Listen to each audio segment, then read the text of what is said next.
নবী করিম সাল্লাল্লাহু তাআলা আলাইহি ওয়াসাল্লাম উম্মতের দুর্দশা, খারাপ সময়, এই ব্যাড সিচুয়েশনকে বিবেচনা করে আরও একটি দোয়া দিয়ে গিয়েছেন। কারণ আমাদের মধ্যে, আমাদের সামাজিক এবং পারিবারিক জীবনে অধিকাংশ মানুষই ঋণগ্রস্ত থাকে।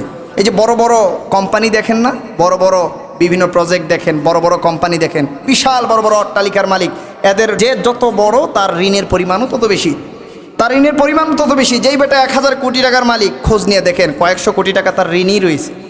আবার যেই বেটা দেখবেন বিশাল বড় কোম্পানির মালিক, 1 লক্ষ কোটি টাকার মালিক, তিনার ঋণের কথা শুনলে আপনি অজ্ঞান হয়ে যাবেন। 500 কোটি, 1000 কোটি, 5000 কোটি এমন পরিমাণের ঋণও থাকে। তো ঋণের বোঝা থেকে আসান হওয়ার জন্য নবী করিম সাল্লাল্লাহু আলাইহি ওয়াসাল্লাম একটি দোয়া দিয়ে গিয়েছেন। নবীজি বলছেন, আমার কোনো উম্মত যদি প্রত্যহ নিয়মিত এই দোয়া পাঠ করে, আল্লাহ তাআলা নিজ শক্তিতে, জিম্মাদারিতে, গায়বী সাপোর্টের মাধ্যমে ওই আমার উম্মতের সেই ঋণটাকে আসান করে পরিশোধের ব্যবস্থা করে দেবে। আর জোরে পড়েন সুবহানাল্লাহ।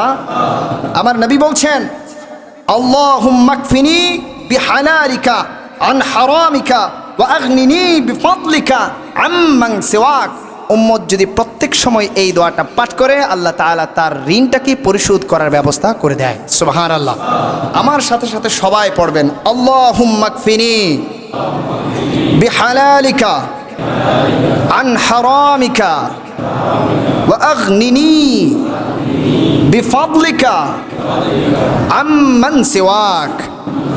যারা ঋণগ্রস্ত আছেন নিয়মিত পাঠ করবেন, আল্লাহ তাআলা আপনাকে আসান করে দেবেন। পড়েন।